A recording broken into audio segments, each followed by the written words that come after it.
మన ప్రభువు మన రక్షకుడు యేసుక్రీస్తు వారి యొక్క శక్తిగల నామంలో ప్రతి ఒక్కరిని కూడా కృపా సింహాసనము దగ్గరకు ప్రేమతో ఆహ్వానిస్తున్నాను. నేటి అంశము విశ్వాసి జన్మ హక్కు. Today's topic from the throne of grace, birth right of believer. విశ్వాసి జన్మ హక్కు. నేటి ప్రశ్నలు: విశ్వాసి జన్మ హక్కులు ఏమిటి? ఎవరు జన్మ హక్కులు వినియోగించగలరు? సాతానుడు ఏమి చెయ్యగలడు? What are the birth rights of a believer? Who can use birth rights?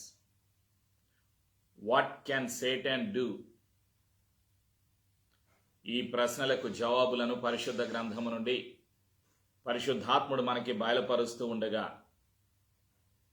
ప్రార్థనలో ఏకీభవించండి. విశ్వాసము ద్వారా మన కొరకు సిద్ధపరచబడిన పరిశుద్ధాత్మ సందేశాన్ని వినటానికి సిద్ధపడదాం. ప్రార్థన. క్రీస్తు రక్తము ద్వారా తండ్రి నీ సన్నిధికి వస్తున్నాము. తండ్రి నీ ప్రేమకై వందనాలు. ఇంతవరకు తండ్రి నీ ప్రేమను పొందుకోవటానికి, తండ్రి చేసిన మేలులను ఉపకారములను జ్ఞాపకం తెచ్చుకోవటానికి, స్తుతించటానికి, ఆరాధన చేయటానికి, ప్రార్థనా విన్నపములు చేయటానికి, ప్రభు బలలో పాలు పొందటానికి పరిశుద్ధాత్మదేవ మా అందరికీ సహాయము దయచేసినందుకు వందనాలు. దూర దేశాల్లో ఉన్నప్పటికీ, భౌతికముగా శారీరకముగా ఒక స్థలములో లేనప్పటికీ ఆన్లైన్ ద్వారా విశ్వాసము ద్వారా నీ సన్నిధిలో పాలు పొందే ధన్యత కృప చూపావు. నీకు వందనాలు. క్రీస్తు రక్తము ద్వారా అనుగ్రహించిన విమోచనకై, నిత్య జీవమునకై వందనాలు. యేసు ప్రభు అని ఒప్పుకొనుచున్నాము. యేసయ్య కృపలో అనుగ్రహించిన రక్షణకై వందనాలు తెలియచేస్తున్నాము. బంధకాలను, ఆటంకాలను, చీకటి అధికారాలను యేసు నామములో దూరపరుస్తున్నాను. క్రీస్తు రక్తములో మా జీవితాలను ముద్రిస్తూ పునరుత్థానపు శక్తి కొరకు, ఆశీర్వాదము కొరకు యేసు నామములో సిద్ధపరచున్నాము తండ్రి. ఆమేన్.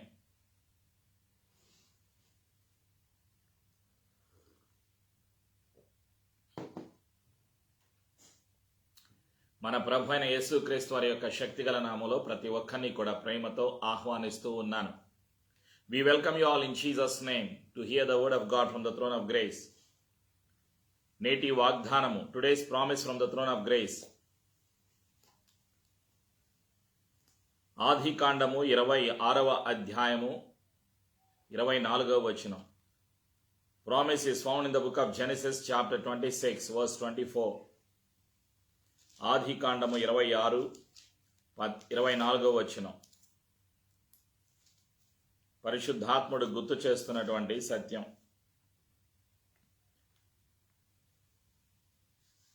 And the Lord appeared to him and same night and said, I am the God of your father Abraham, do not fear, for I am with you.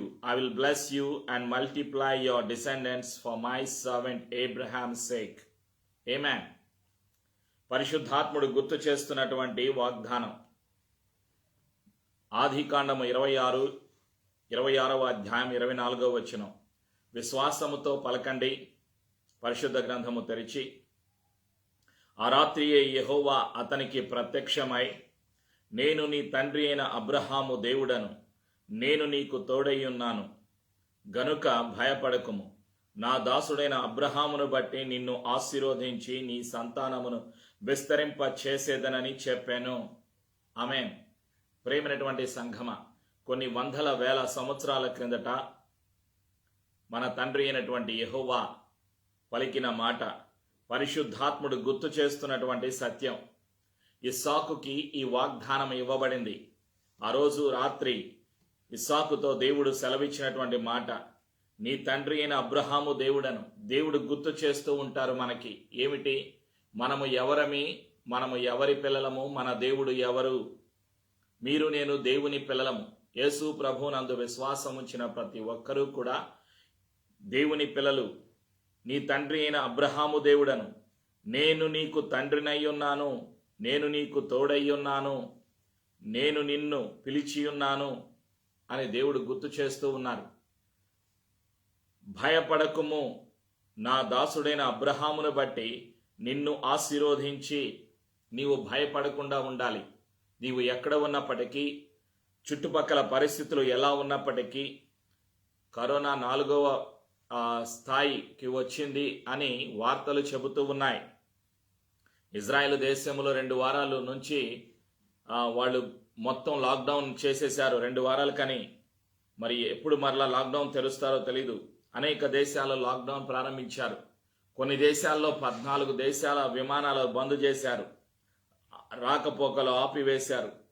పరిస్థితులు ఎలా ఉన్నప్పటికీ విశ్వాసులు తెలుసుకోవలసినటువంటి సత్యం, భయపడకుము, నీవు భయపడకూడదు, సంఘము భయపడకూడదు.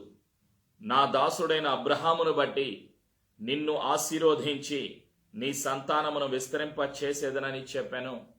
కొన్ని వందల వేల సంవత్సరాల క్రిందట దేవుడు పలికిన మాట, ఇస్సాకుతో దేవుడు చేసిన వాగ్దానం ఈరోజు క్రైస్తవ సమాజములో యేసు ప్రభువునందు విశ్వాసముంచిన ప్రతి ఒక్కరిలో ఈ వాగ్దానం నెరవేరుతుంది.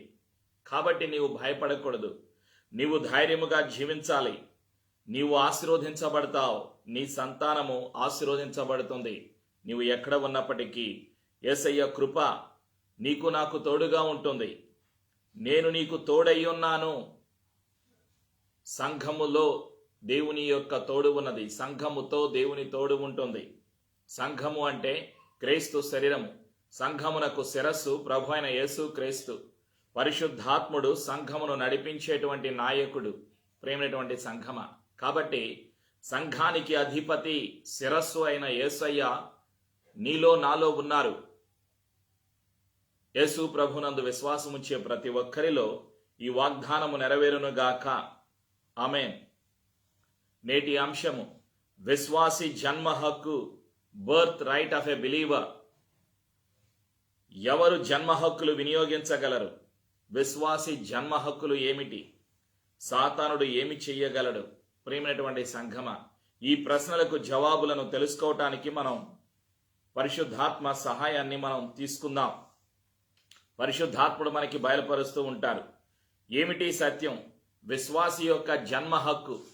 ఎవరు విశ్వాసి?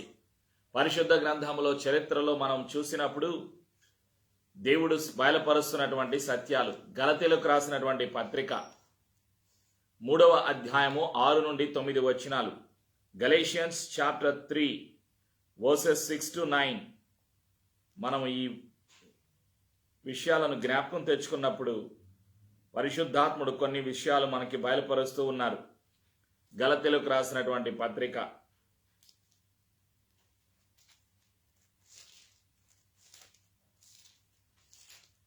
3వ అధ్యాయంలో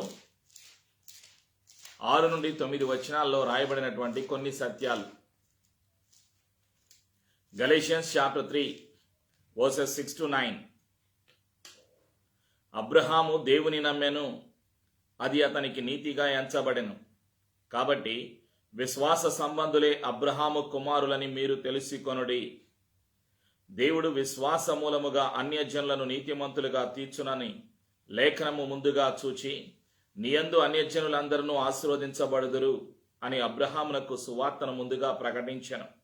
కాబట్టి విశ్వాస సంబంధులే విశ్వాసము గల అబ్రహాముతో కూడా ఆశీర్వదించబడుదురు. విశ్వాసి యొక్క జన్మ హక్కు. మొట్టమొదటిగా మన పితరుడు, యూదులకు తండ్రి అబ్రహాము. అబ్రహాము మొట్టమొదటిగా విశ్వాసము ఉంచాడు. అందుకని అబ్రహాము యొక్క విశ్వాసమే, అబ్రహాము దేవుని నమ్మాడు కాబట్టి అది అతనికి నీతిగా ఎంచబడింది. ప్రేమైనటువంటి సంఘమ, అబ్రహాము యొక్క జన్మ హక్కు ఏమిటి? యూదుల యొక్క జన్మ హక్కులు ఏమిటి అని ఒక్కసారి ఆలోచన చేస్తే, అబ్రహాము, ఇస్సాకు, యాకోబుల దేవుడైన మన తండ్రి అయిన యెహోవా అబ్రహాముతో చేసిన వాగ్దానాన్ని అబ్రహాము పొందుకున్నారు. అబ్రహాములో ఉన్నటువంటి ఆశీర్వాదం ఏమిటి అంటే, అబ్రహాము యొక్క జన్మ హక్కులు, ఇజ్రాయేలీల యొక్క జన్మ హక్కులు, వాగ్దానపు ఆశీర్వాదాన్ని పొందుకున్నారు, నిబంధన ఆశీర్వాదాలను పొందుకున్నారు, స్థలాన్ని పొందుకున్నారు, వాళ్ళు భౌతికంగా ఆశీర్వదించబడ్డారు. వాగ్దాన బలము వాళ్ళ జన్మ హక్కు, నిబంధన బలము వాళ్ళ జన్మ హక్కు, భూమి వాళ్ళ జన్మ హక్కు. ఇవి మూడు వాళ్ళ యొక్క జన్మ హక్కు. ఎవరి జన్మ హక్కు? యూదుల జన్మ హక్కు. యూదుల పితామహుడు అబ్రహాము ద్వారా, అబ్రహాము దేవుని నమ్మటము ద్వారా, అబ్రహాము దేవుని వాగ్దానాలను పొందుకోవటం ద్వారా, దేవుడు అబ్రహాముతో చేసిన నిబంధన ఆశీర్వాదాన్ని అబ్రహాము, ఇస్సాకు, యాకోబుల పిల్లలలో నెరవేర్చటం ద్వారా వాళ్ళు జన్మ హక్కును కలిగి ఉన్నారు. ఉదాహరణకు చెబుతాను. భారతదేశంలో పుట్టినటువంటి వ్యక్తికి భారతదేశం యొక్క పౌరసత్వం లభిస్తుంది. అంటే భారతదేశంలో పుట్టిన వ్యక్తి స్థలాన్ని కొనటానికి, అమ్మటానికి, జీవించటానికి భారతదేశం యొక్క పౌరుడు అని పిలువబడతాడు. అదే అమెరికాలో పుడితే అమెరికా యొక్క పౌరసత్వం కలుగుతుంది. ప్రేమైనటువంటి సంఘమ, ఇది భౌతిక పౌరసత్వము ఆ దేశములో పుట్టేటువంటి వ్యక్తిని బట్టి వాళ్ళు కలిగి ఉంటారు. ఇక్కడ అబ్రహాము గారు యొక్క జన్మ ఏమిటి? విశ్వాసము. దేవుని యందు విశ్వాసం ఉంచటం ద్వారా దేవుని యొక్క వాగ్దానాన్ని పొందుకున్నాడు. దేవుని యొక్క నిబంధన ఆశీర్వాదాలు పొందుకోవటానికి కారకుడయ్యాడు. నిబంధనను పొందుకోవటానికి, వాగ్దానాన్ని పొందుకోవటానికి అబ్రహాములో కలిగినటువంటి మొట్టమొదటి విత్తనము విశ్వాసము. అబ్రహాము దేవుని నమ్మెను, అది అతనికి నీతిగా ఎంచబడెను. కాబట్టి విశ్వాస సంబంధులే అబ్రహాము కుమారులని మీరు తెలుసుకొనుడి. ఎవరు దేవుని కుమారులు? ప్రపంచంలో అనేక కులాలు ఉన్నాయి, అనేక మతాలు ఉన్నాయి, అనేక జాతులు, అనేక భాషలు ఉన్నాయి, వేల భాషలు ఉన్నాయి. ప్రియమైనటువంటి సంఘమ, భారతదేశములో 1500కు పైగా భాషలు ఉన్నాయి, అనేక జాతులు ఉన్నాయి, అనేక తెగలు ఉన్నాయి. ఇన్ని భాషలు, ఇన్ని జాతులు, ఇంతమంది ప్రజలు ఉంటే, ప్రపంచంలో 700 కోట్లకు పైగా ప్రజలు ఉంటే, దేవుని పిల్లలు ఎవరు? విశ్వాస సంబంధులే అబ్రహాము కుమారులని మీరు తెలుసుకొనుడి. ప్రజలందరినీ సృష్టించినటువంటి సృష్టికర్త తండ్రి అయిన యెహోవా, ప్రజలందరినీ సృష్టించినటువంటి సృష్టికర్త ప్రభు అయిన యేసు క్రీస్తు వారు. ప్రేమైనటువంటి సంఘమ, ఆ సత్యాన్ని కొలసీలకు రాసినటువంటి పత్రికలో మనము చూస్తాం. కొలసీలకు రాసినటువంటి పత్రికలో రాయబడి ఉన్నది. ఏమని రాయబడి ఉన్నది? కొలసీలకు రాసిన పత్రిక 1వ అధ్యాయము 16వ వచనం. కొలెషియన్స్ చాప్టర్ 1 verse 16. ఏలైనగా ఆకాశమందున్నవియు భూమి యందున్నవియు దృశ్యమైనవి గాని అదృశ్యమైనవి గాని అవి సింహాసనములైనను ప్రభుత్వములైనను ప్రధానులైనను అధికారములైనను సర్వమును ఆయన యందు సృజింపబడెను. సర్వమును ఆయన ద్వారాను ఆయనను బట్టి సృజింపబడెను. ఆయన అన్నిటికంటే ముందుగా ఉన్నవాడు. ఆయనే సమస్తమునకు ఆధారభూతుడు. సంఘము అను శరీరమునకు ఆయనే శిరస్సు. ఆయనకు అన్నిటిలో ప్రాముఖ్యము కలుగు నిమిత్తము ఆయన ఆది అయ్యుండి మృతులలో నుండి లేచుటలో ఆది సంభూతుడాయను. ఆయన యందు సర్వసంపూర్ణత నివసింపవలెననియు ఆయన శిలువ రక్తము చేత సంధి చేసి ఆయన ద్వారా సమస్తమును, అవి భూలోకమందున్నవైనను పరలోకమందున్నవైనను వాటన్నిటినీ ఆయన ద్వారా తనతో సమాధానపరచుకొనవలెననియు తండ్రి అభిష్టమాయను. కొలసీలకు రాసిన పత్రిక 1వ అధ్యాయము 16 నుంచి 20 వచనాలు చదివి ఉన్నాను. ఇక్కడ రాయబడినటువంటి సత్యము ఏమిటి అంటే, సమస్తము ప్రభు అయిన యేసయ్య సృష్టించారు. ఆయన కొరకు, ఆయన ద్వారా, ఆయన పేరు యేసు ప్రభువు. ఆయనే సర్వమును సమాధానపరిచారు. దేవునికి మానవుడికి అడ్డుగా వచ్చిన పాపాన్ని కొట్టివేశారు. దేవునికి మానవుడికి అడ్డుగా ఉన్న పాపాన్ని శిలువ రక్తములో కడిగివేసి పాపిని పవిత్రునిగా చేసి పరలోకానికి మార్గమును చూపినటువంటి దేవుని కుమారుడు దేవుడు ప్రభు అయిన యేసు క్రీస్తు వారు. ప్రేమైనటువంటి సంఘమా, అయితే ఎవరు దేవుని పిల్లలు? ప్రశ్న. జన్మ హక్కు, విశ్వాసి జన్మ హక్కులు ఏమిటి? మొట్టమొదటిగా దేవుని యొక్క మాటనందు, వాగ్దానమునందు, నిబంధననందు విశ్వాసం ఉంచినటువంటి వ్యక్తి అబ్రహాము గారు. అందుకే ఆయన యొక్క విశ్వాసము అతనికి నీతిగా ఎంచబడింది. యూదులు ఒక సత్యాన్ని బయలుపరుస్తాను, ఒక వాస్తవాన్ని. పాలస్తీనా అనేటువంటి దేశము ఎక్కడ ఉన్నది అని ఒక్కసారి మనం ఆలోచన చేస్తే, ప్రేమైనటువంటి సంఘమా,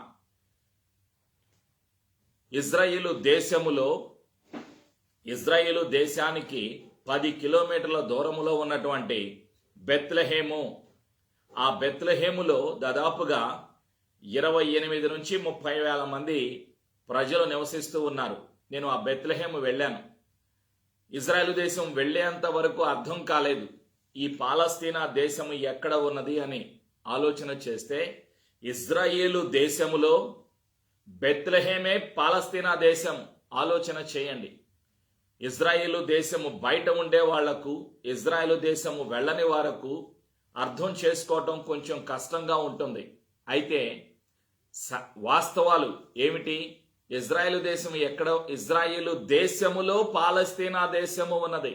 ఇది ఆశ్చర్యం. ఈ పాలస్తీనా దేశం ఎంత దూరం ఉన్నది?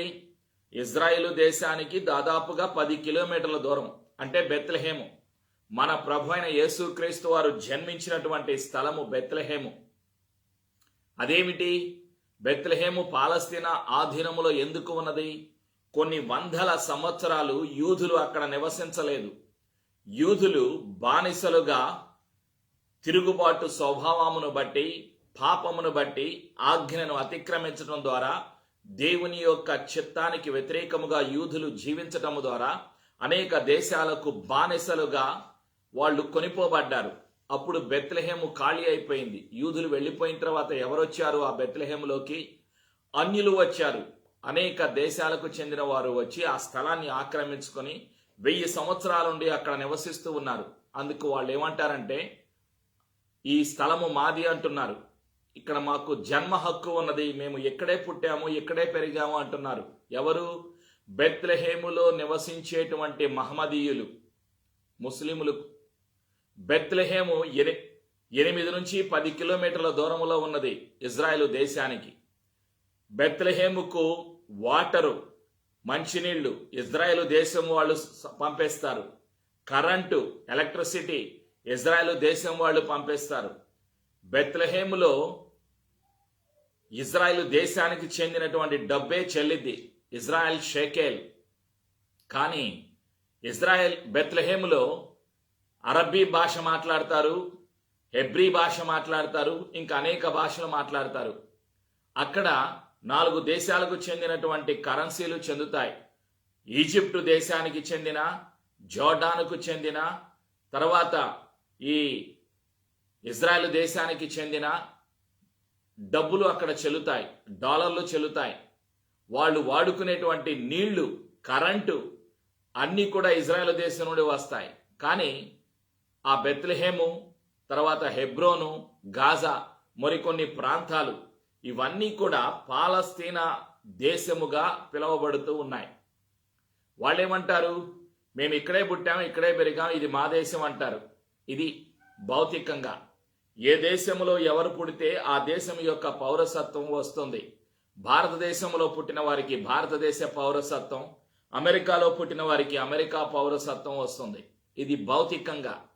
ప్రేమైనటువంటి సంఘమ, అయితే సత్యము ఏమిటి అంటే, ఆ స్థలము, ఇజ్రాయేలు దేశము, ఆ భూభాగము 12 గోత్రాలకు అబ్రహాముకి దేవుడు అనుగ్రహించారు. పరిశుద్ధ గ్రంథములో మీరు ఆఖరి పేజీ తీస్తే మ్యాప్ కనిపిస్తుంది. ఇజ్రాయిలీల గోత్రములను తెలుపు పాలస్తీనా పట్టణము అని ఉంటుంది ఆ మ్యాప్లో. అక్కడ మీకు 12 గోత్రాలు కనిపిస్తాయి. రూబేను, షిమ్యోను, యూదా, జబూలును, ఇస్సాకారు, దాను, గాదు, అషేరు, నఫ్తాలి, ఎఫ్రాయిము, మనషే, బెన్యామీను అని 12 మంది పేర్లు రాయబడి ఉన్నాయి. అయితే ఆ 12 మందిలో లేవి పేరు లేదు, యోసేపు పేరు లేదు. ఏమైపోయారు వీళ్ళిద్దరూ? ప్రేమైనటువంటి సంఘమా, ఆలోచన చేయండి. ఇక్కడ భూమి ఇవ్వబడినటువంటి 12 మంది పిల్లల పేర్లు రాయబడి ఉన్నాయి. ఆ 12 మందిలో భూమి ఎవరికి ఇవ్వలేదు? ఎందుకు ఇవ్వలేదు? లేవి గోత్రానికి, వాస్తవానికి యాకోబుకి 12 మంది పిల్లలు. యాకోబు ఎవరు? అబ్రహాము యొక్క మనవడు, ఇస్సాకు యొక్క కుమారుడు. ప్రియమైనటువంటి సంఘమా, యాకోబు యొక్క పేరు తండ్రి మార్చివేసి ఈ రోజు నుండి నీ పేరు యాకోబు కాదు ఇజ్రాయేలు అని దేవుడు తన పేరు మార్చివేస్తారు. యాకోబుకు కలిగిన 12 మంది పిల్లలు. యాకోబు మొదటి భార్య లేయా. లేయాకి 6 పిల్లలు: రూబేను, షిమియోను, లేవి, ఇస్సాకారు, జబూలూను. 6 పిల్లలు: రూబేను, షిమియోను, లేవి, యూదా, ఇస్సాకారు, జబూలును. 6 పిల్లలు లేయాకి పుడతారు. యాకోబు యొక్క మొదటి భార్య. లేయా యొక్క పని మనిషి, లేయా యొక్క దాసి జిల్ఫాకి 2 కొడుకులు: గాదు, అషేరు. యాకోబుకు ప్రేమించినటువంటి రాహేలుకి 2 కుమారులు: యోసేపు, బెన్యామీను. రాహేలు పని మనిషి, రాహేలు దాసి బిల్హాకి 2 కుమారులు: దాను, నఫ్తాలి. ఈ 12 మంది వాస్తవానికి 12 గోత్రాలు. ఆ 12 మంది పేర్లు: రూబేను, షిమియోను, లేవి, యూదా, ఇస్సాకారు, జబూలును, దాను, నఫ్తాలి, గాదు, అషేరు, యోసేపు, బెన్యామీను. వీళ్ళు 12 మంది పిల్లలు యాకోబుకి. అయితే ఈ 12 మందిలో లేవీకి స్థలం ఇవ్వలేదు. లేవీలకు దేవుడు ఏమని సెలవిచ్చారంటే, మీరు మందిరపు పనులు చూడండి, మందిరములో వచ్చే ఆదాయాన్ని మీరు మీ కుటుంబాలు జీవించాలి అన్నారు. లేవీలు యుద్ధాలకు వెళ్ళరు. లేవీలు చేసేటువంటి పని ఏమిటి అంటే, వాళ్ళు ఏమి చేయాలి? మందిరములో పని చేయాలి. మిగిలిన 11 గోత్రాలు వ్యవసాయం చేయాలి. వ్యవసాయం చేయటానికి వాళ్ళకు భూమి ఇవ్వబడింది. ఈ 12 గోత్రాల్లో లేవీకి భూమి ఇవ్వలేదు. లేవీలు మందిరపు పనులు చేసేవాళ్ళు. మందిరములో యాజక వృత్తిని, మందిరములో యెరూషలేము దేవాలయములో, ప్రత్యక్ష గుడారములో మందిరపు పనులు చేసేవాళ్ళు. మందిరానికి సంబంధించిన అన్ని పనులు లేవీలు మాత్రమే చేసేవాళ్ళు. సరే, యోసేపుకి 2 కొడుకులు. ప్రియమైనటువంటి సంఘమా, ఆ 2 ఎఫ్రాయిము, మనష్షే. లేవి యోసేపును ప్రక్కన పెడితే వారి స్థానములో యోసేపు యొక్క 2 కుమారులు ఎఫ్రాయిము, మనష్షేకి భూమి ఇవ్వబడింది. ఈ విధంగా 12 మందికి భూమి ఇవ్వబడింది. 12 గోత్రాలలో లేవి పేరు ఉంటుంది. ఇది ఈ 12 గోత్రాలకి ఇజ్రాయిలు దేశము కొన్ని వందల వేల సంవత్సరాల క్రిందట ఇవ్వబడి ఉన్నది. సత్యము ఇది పరిశుద్ధ గ్రంథంలో రాయబడినటువంటి సత్యము. అయితే మరి ఈ పాలస్తీనా మధ్యలో ఎక్కడ వచ్చింది? ఎలా వచ్చింది?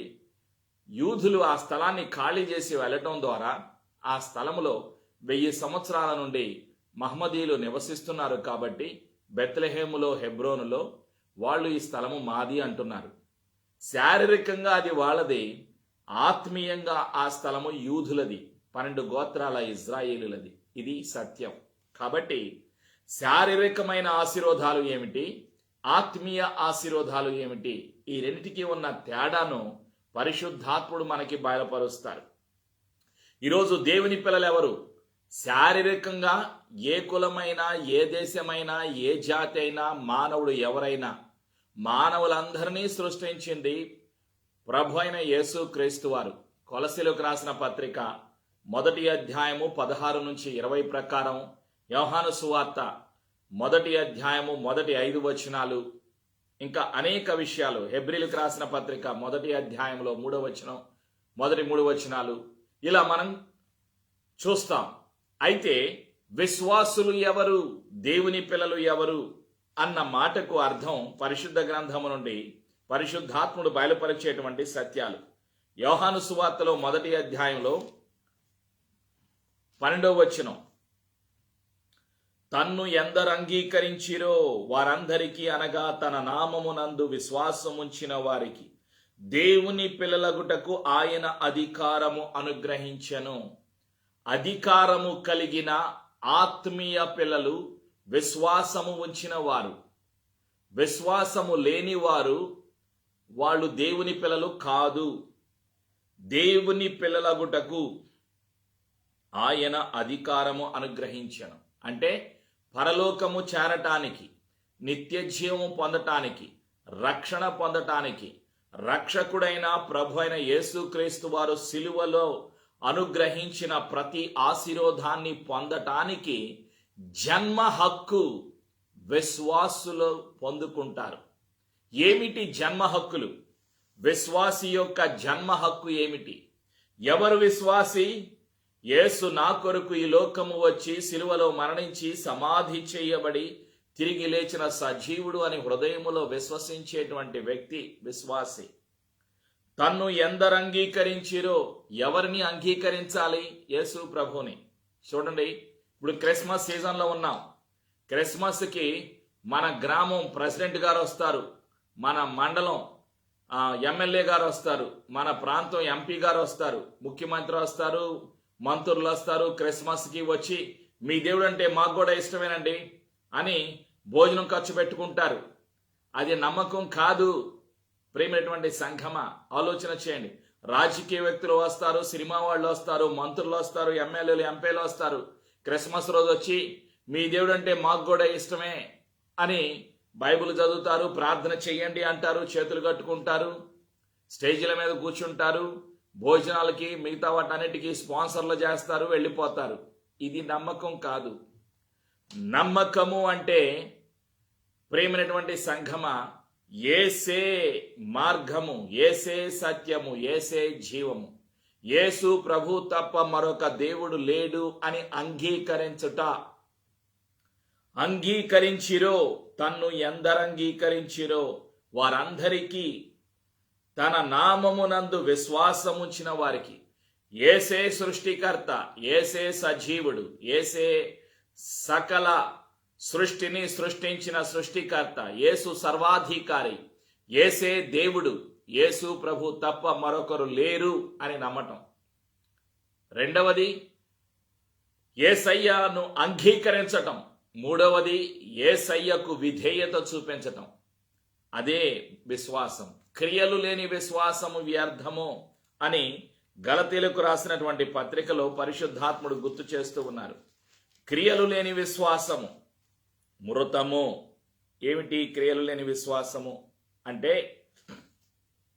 వీళ్ళు నమ్ముతున్నారు, పెదాలతో నమ్ముతున్నారు, వాళ్ళ యొక్క మాటలతో నమ్ముతున్నాం అంటారు, కానీ వాళ్ళు ఏం చేస్తారు?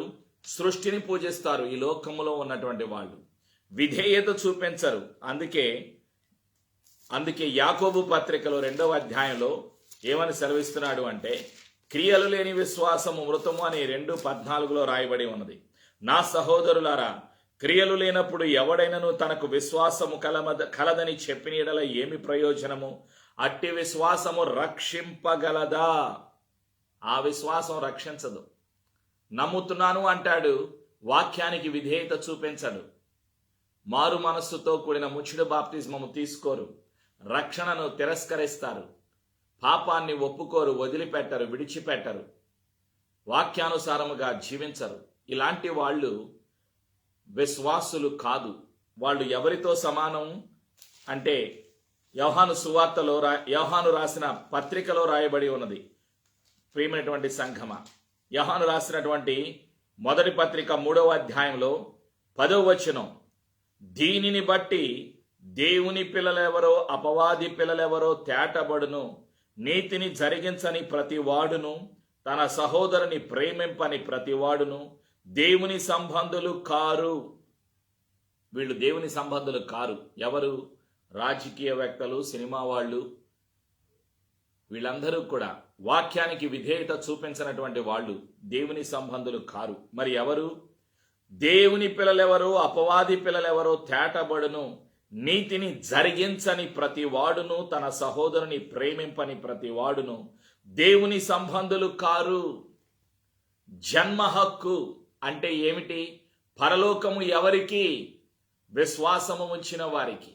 విశ్వాసము విధేయతతో కూడింది. విశ్వాసము అంటే యేసు నా కొరకు ఈ లోకము వచ్చి సిలువలో మరణించి సమాధి చేయబడిన సజీవుడు, సమాధి చేయబడి 3వ రోజు తిరిగి లేచిన సజీవుడు, యేసు పునరుత్థానుడు, యేసే రక్షకుడు అని అంగీకరించాలి. వాళ్లే దేవుని పిల్లలు. విశ్వాసి యొక్క జన్మ హక్కు. విశ్వాసులు అంటే విశ్వసించేవాళ్ళు. విశ్వాసము లేకుండా దేవునికి ఇష్టలైనట అసాధ్యము. ఆయన ఉన్నాడనియో ఆయన యొద్దకు వచ్చువానికి ఫలము దయచేవాడనియో నమ్మవలెను గదా. హెబ్రీలకు రాసిన పత్రిక 11:6, హీబ్రూస్ 11:6. విశ్వాసము ఎవరి మీద ఉంచాలి? క్రీస్తు మరణము మీద, క్రీస్తు పునరుత్థానము మీద. యేసు రక్తము ప్రతి పాపము నుండి మనను పవిత్రునిగా చేయును అని హృదయములో విశ్వసించి నోటితో ఒప్పుకోవాలి. పాపాలను కడుక్కోవాలి యేసు రక్తములో. వాళ్ళు విశ్వాసులు. విశ్వాసి యొక్క జన్మ హక్కు ఏమిటి? పరలోకము నీ జన్మ హక్కు. విశ్వాసి యొక్క జన్మ హక్కు మొట్టమొదటిగా పరలోకము. రక్షణ జన్మ హక్కు. క్రీస్తు రక్తములో కడగబడిన ప్రతి విశ్వాసి యొక్క జన్మ హక్కు రక్షణ. క్రీస్తు రక్తములో కడగబడిన ప్రతి విశ్వాసి యొక్క జన్మ హక్కు నిత్య జీవము. ప్రియమైనటువంటి సంఘమ, యేసు ప్రభులు వారు సెలవిస్తున్నారు. యోహాను రాసిన మొదటి పత్రిక 5వ అధ్యాయం 12వ వచనం, దేవుని కుమారుని అంగీకరించువాడు జీవము గలవాడు, దేవుని కుమారుని అంగీకరింపని వాడు జీవము లేనివాడు. జీవము విశ్వాసి యొక్క జన్మ హక్కు. నిత్య జీవము విశ్వాసి యొక్క జన్మ హక్కు. యోహాను సువార్త 3వ అధ్యాయం 36వ వచనం, John the Gospel chapter 3 verse 36. కుమారుని యందు విశ్వాసముంచువాడే నిత్య జీవము గలవాడు. కుమారునికి విధేయుడు కానివాడు జీవము చూడడు గాని దేవుని ఉగ్రత వాని మీద నిలిచియుండును. విశ్వాసి యొక్క జన్మ హక్కు నిత్య జీవము. విశ్వాసి యొక్క జన్మ హక్కు పరలోకము. విశ్వాసి యొక్క జన్మ హక్కు ఆత్మీయ శారీరక ఆశీర్వాదాలు. అందుకే యోహాను రాసినటువంటి 3వ పత్రికలో మొదటి ఒకే అధ్యాయం ఉన్నది. అందులో 3వ వచనంలో పరిశుద్ధాత్ముడు సెలవిస్తున్నారు, నీవు సత్యమును అనుసరించి నడుచుకొనుచున్నావు గనుక సహోదరులు వచ్చి నీ సత్య ప్రవర్తనను గూర్చి సాక్ష్యము చెప్పగా విని బహుగా సంతోషించి తిని అని యోహాను అంటున్నాడు. ఏమిటి ఆయన సంతోషానికి గల కారణం? 2వ వచనం, ప్రియుడా నీ ఆత్మ వర్ధిల్లుచున్న ప్రకారము నీవు అన్ని విషయములలో వర్ధిల్లుచు సౌఖ్యముగా ఉండవలెనని ప్రార్థించుచున్నాను. ఇది యోహాను గారి యొక్క సంతోషానికి గల కారణం. దేవుడు సంతోషిస్తారు నీ జన్మ హక్కు ఏమిటో నువ్వు గుర్తుపెట్టుకుంటే. రక్షణ జన్మ హక్కు క్రీస్తు రక్తము ద్వారా. పరలోకము జన్మ హక్కు క్రీస్తు రక్తము ద్వారా. నిత్య జీవము జన్మ హక్కు క్రీస్తు రక్తము ద్వారా. ఆత్మీయ ఆశీర్వాదము, శారీరక మానసిక ఆశీర్వాదము అంటే నీవు సుఖముగా ఉండాలి. ఇదే దేవుని యొక్క చిత్తము, దేవుని యొక్క ప్రణాళిక. నీవు బతకాలి. క్రీస్తు ప్రేమను కలిగి క్రీస్తు రాజ్యము కొరకు నీవు బతకాలి. ఇదే విశ్వాసి యొక్క జన్మ హక్కు. స్వస్థత నీ జన్మ హక్కు. నీవు ఆశీర్వదించబడటం దేవుని యొక్క చిత్తం. నీవు స్వస్థత పొందటం దేవుని యొక్క చిత్తం. ఇదే దేవుని యొక్క ప్రణాళిక. అందుకే దేవుడు మానవుణ్ణి సృష్టించింది. మానవుడు చనిపోవాలి, రోగముతో కృంగిపోవాలి, రోగాలలో నాశనమైపోవాలి, యాక్సిడెంట్ల ద్వారా మానవుడు చనిపోవాలి, ఈ వ్యాధుల ద్వారా మానవుడు నశించిపోవాలి అన్నది దేవుని యొక్క ప్రణాళిక కాదు, దేవుని యొక్క సంకల్పము కాదు, దేవుని యొక్క చిత్తము కాదు. దేవుడు ప్రేమగల దేవుడు. అందుకే ప్రాణాన్ని పెట్టిన దేవుడు యేసు ప్రభుల వారు. ప్రాణము ఇచ్చి నిన్ను నన్ను కొన్న దేవుడు యేసు ప్రభుల వారు. హెబ్రీలకు రాసిన పత్రిక 2వ అధ్యాయంలో యేసు ప్రభుల వారు అంటున్నారు, హీబ్రూస్ చాప్టర్ 2 verse 18, తాను శోధింపబడి శ్రమ పొందిన గనుక శోధింపబడు వారికి సహాయము చేయగలవాడై ఉన్నాడు. యేసయ్య శ్రమను అనుభవించారు సిలువలో. పాపాన్ని సిలువలో భరించారు, సిలువలో మరణించారు, తిరిగి లేచిన సజీవుడు. నీ కష్టాన్ని అర్థము చేసుకోగల శక్తిమంతుడు. విశ్వాసి యొక్క జన్మ హక్కు. నీవు ఆశీర్వదించబడాలి, నీవు ఆశీర్వాదమునకు వారసునిగా జీవించాలి. అదే గలతీలకు రాసిన పత్రికలో పౌలు గారు సెలవిస్తున్నటువంటి సత్యం. విశ్వాస సంబంధులే అబ్రహాము యొక్క కుమారులు. అబ్రహాము భౌతికంగా ఆశీర్వదించబడ్డాడు. యేసు క్రీస్తునందు విశ్వాసం ఉంచేటువంటి వాళ్ళు ఆత్మీయంగా భౌతికంగా ఆశీర్వదించబడతారు. కాబట్టి విశ్వాస సంబంధులే అబ్రహాముతో కూడా ఆశీర్వదించబడుదురు. అబ్రహాము భౌతికంగా ఆశీర్వదించబడ్డాడు. ఆత్మీయంగా నీవు నేను ఆశీర్వదించబడాలంటే ప్రభు అయిన యేసు క్రీస్తునందు విశ్వాసము ఉంచాలి. అప్పుడు జన్మ హక్కు నీకు నాకు గుర్తు చేస్తారు. ఎవరు? పరిశుద్ధాత్ముడు. ఎవరు జన్మ హక్కులు వినియోగించగలరు? ఎవరు జన్మ హక్కును వినియోగించగలరు? జన్మ హక్కు నిత్య జీవము, పరలోకము. పౌలు గారు అంటారు ఫిలిప్పీలకు రాసినటువంటి పత్రికలో, నా పౌరసత్వము పరలోకానికి సంబంధించింది. Philippians chapter 3 verse 20 and 21. మన పౌరస్థితి పరలోకమందున్నది. అక్కడ నుండి ప్రభు అయిన యేసుక్రీస్తు అను రక్షకుని నిమిత్తము కనిపెట్టుకొని ఉన్నాము. సమస్తమును తనకు లోపరుచుకొన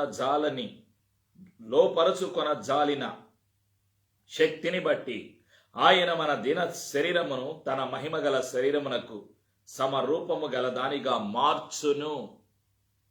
మహిమ దేహాన్ని అనుగ్రహిస్తారు పరిశుద్ధాత్ముడు విశ్వాసులకు. విశ్వాసి జన్మ హక్కు. పరలోక రాజ్యము వెళ్ళాలి. పరలోక రాజ్యములో ప్రభువైన యేసుతో నిత్యము కలిసి జీవించాలి. నీకు నాకు పౌరసత్వం ఉన్నది. అంటే నీవు నేను ఏ దేశానికి చెందిన వాళ్ళం? పరలోకానికి చెందిన వాళ్ళం. మన పౌరస్థితి పరలోకమునందున్నది. నీకు నేను కూడా పౌరసత్వము కలిగి ఉన్నాం. You and I are the citizens of heaven. భూమి మీద మనం యాత్రికులము, ప్రయాణికులము. ఆత్మను కలిగిన ఆత్మమై ఉన్న మనము ప్రాణము కలిగిన శరీరములో నివసిస్తున్నాము. నీవు ఒక ఆత్మవు, నీవు ప్రాణము కలిగి ఉన్నావు, నీవు శరీరములో నివసిస్తున్నావు. ఈ మట్టి శరీరాన్ని వదిలిపెట్టి మహిమ దేహము కలిగి మధ్యాకాశములో యేసు ప్రభుని కలుసుకునే రోజు కొరకు నిరీక్షణతో విశ్వాసముతో క్రీస్తుకు సాక్షిగా జీవించాలి. ఇదే దేవుని యొక్క ప్రణాళిక. విశ్వాసి యొక్క జన్మ హక్కు ఎవరు వినియోగించగలుగుతారు? విశ్వాసము కలిగిన వారు. రెండవదిగా ప్రార్థన చేసేటువంటి వారు. ప్రేమైనటువంటి సంఘమ, పేతురు గారు రాసినటువంటి మొదటి పత్రికలో 3వ అధ్యాయంలో 12వ వచనం, ప్రభువు కన్నులు నీతిమంతుల మీదను ఆయన చెవులు వారి ప్రార్థనల వైపునను ఉన్నవి గాని ప్రభువు ముఖము కీడు చేయు వారికి విరోధముగా ఉన్నది. పరిశుద్ధతతో పరిశుద్ధాత్మతో చేసేటువంటి ప్రార్థన అంగీకరించబడుతుంది. విశ్వాసులు జన్మ హక్కును వినియోగించగలుగుతారు. ప్రార్థన చేసేటువంటి వారు, పరిశుద్ధతతో ప్రార్థన చేసేటువంటి వారు, పరిశుద్ధాత్మతో ప్రార్థన చేసేటువంటి వారు, వాగ్దానముతో ప్రార్థన చేసేటువంటి వారు, బల్లారాధనలో పాలు పొందేటువంటి వారు, ప్రభు చిత్తానికి లోబడేటువంటి వారు. పరిశుద్ధాత్మతో ప్రార్థన అంటే ఏమిటి? యోహాను రాసినటువంటి పత్రిక, మొదటి పత్రిక 5వ అధ్యాయము 14వ వచనం, ఆయనను బట్టి మనకు కలిగిన ధైర్యమేదనగా ఆయన చిత్తానుసారముగా మనమేది అడిగినను ఆయన మన మనవి ఆలకించుననున్నదియే. పరిశుద్ధాత్మతో ప్రార్థన చేస్తే పరిశుద్ధాత్ముడు తండ్రి చిత్తాన్ని బయలుపరుస్తారు. తండ్రి ప్రేమతో మనల్ని నింపుతారు. తండ్రి రాజ్యానికి మానవుడిని సర్వసత్యములోకి నడిపిస్తారు. అదే పరిశుద్ధాత్మతో కూడిన ప్రార్థన. పరిశుద్ధాత్మతో కూడిన ప్రార్థన, అధికారముతో కూడిన ప్రార్థన. అప్పుడు నీవు నేను ఏమంటామైతే, అనారోగ్యంగా ఉన్నప్పుడు నీ చిత్తమైతే నన్ను స్వస్థపరచు అనం. యేసయ్యా పొందిన గాయముల ద్వారా నాకు స్వస్థత కలిగింది అంటాం. అప్పుడే నమ్మకం కలుగుతుంది. నమ్మకముతో కూడిన మాటలు వస్తాయి. యెషయా 53:5లో వ్రాయబడిన సత్యం ఏమిటి? అతడు పొందిన దెబ్బల చేత మీరు స్వస్థత నొందితిరి. అప్పుడు విశ్వాసాన్ని మనం పలుకుతాం. యేసయ్య పొందిన గాయాల ద్వారా నాకు స్వస్థత కలిగింది అంటాం. కుష్ఠవ్యాధి యేసు ప్రభు దగ్గరకు వచ్చి అంటాడు, యేసయ్యా నీ చిత్తమైతే నన్ను స్వస్థపరచు ప్రభువా అని అంటున్నాడు. మత్తయి సువార్త 8వ అధ్యాయంలో యేసు ప్రభులు వారు ఏమన్నారు? నా చిత్తమే, నా ఇష్టమే, నువ్వు శుద్ధుడువు కమ్ము అని అన్న వెంటనే కుష్ఠవ్యాధి తొలగిపోయింది.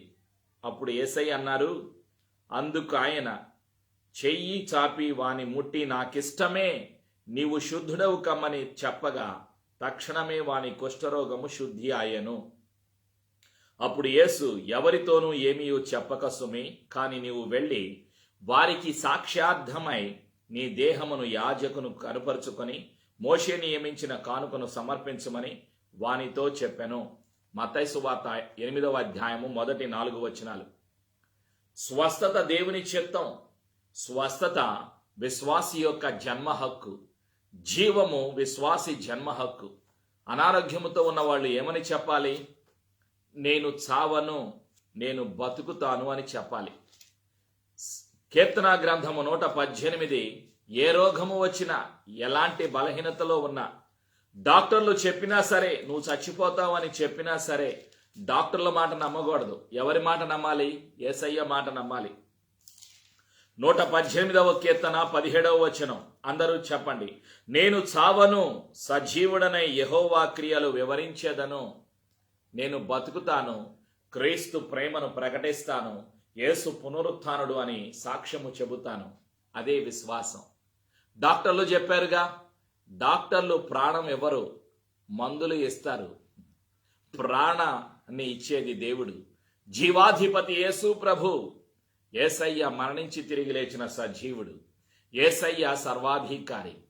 స్వస్థత యేసయ్యలో ఉన్నది, జీవము యేసు ప్రభువులో ఉన్నది.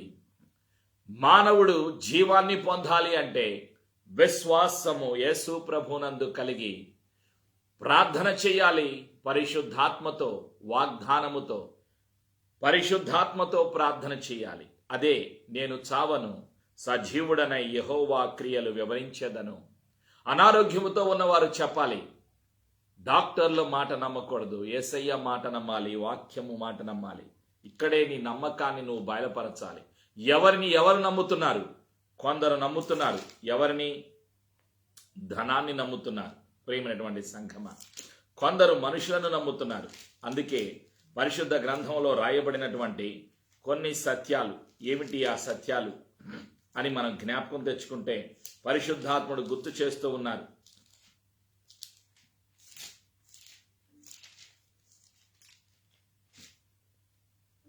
సామెతల గ్రంథం 11వ అధ్యాయం 28వ వచనం, ధనమును నమ్ముకొనువాడు పాడైపోవును, నీతిమంతులు చిగురాకు వలె వృద్ధి నొందుదురు. సామెతల గ్రంథం 11వ అధ్యాయం 4వ వచనం, ఉగ్రత దినమందు ఆస్తి అక్కరకు రాదు, నీతి మరణము నుండి రక్షించును. ఎవరిని నమ్ముతున్నారు? కొందరు ఆస్తిని నమ్ముతున్నారు, కొందరు ధనాన్ని నమ్ముతున్నారు, కొందరు లోకములో ఉన్నవాటిని నమ్ముతున్నారు. విశ్వాసి యొక్క జన్మ హక్కు నిత్య జీవము, పరలోకము, ఆత్మీయ శారీరక ఆశీర్వాదాలు విశ్వాసి యొక్క జన్మ హక్కు. పరిశుద్ధాత్మతో ప్రార్థన చేద్దాం, పరిశుద్ధాత్మ సహాయాన్ని అంగీకరించుదాం. జన్మ హక్కును కలిగిన క్రీస్తుకు సాక్షిగా క్రీస్తు రాజ్యము కొరకు జీవించుదాం. అందుకే పౌలు గారు సెలవిస్తూ ఉన్నారు. ఏమని? కొరింథీయులకు రాసినటువంటి పత్రికలో పౌలు గారు ఏమంటున్నారు అంటే, ప్రేమైనటువంటి సంఘమా, 2వ పత్రికలో 5వ అధ్యాయంలో 15వ వచనంలో పౌలు గారు అంటున్నారు, జీవించు వారికి మీదట తమ కొరకు కాక తమ నిమిత్తము మృతి పొంది తిరిగి లేచిన వాని కొరకే జీవించుటకు ఆయన అందరి కొరకు మృతి పొందెననియు నిశ్చయించుకొనుచున్నాము. యేసయ్య కృప మనందరికీ సదా తోడైండునుగాక. ఆమేన్. ప్రార్థన. పరిశుద్ధాత్మదేవా, నీకు వందనాలయ్యా. విశ్వాసి యొక్క జన్మ హక్కు నిత్య జీవము, పరలోకపు భూలోకపు ఆశీర్వాదాలు కలిగి క్రీస్తు పునరుత్థానమునకు సాక్షిగా జీవించాలి. అందుకే మమ్మలను ఇంకా జీవము కలిగి ఉంచావు అని నమ్ముచున్నాము యేసు ప్రభువా. అనుమానాన్ని, భయాన్ని, బంధకాలను, బలహీనతలను, చీకటి అధికారములను, సాతాను సర్వాధికారమును సంఘము పాదాల కింద పతనము చేస్తున్నాను.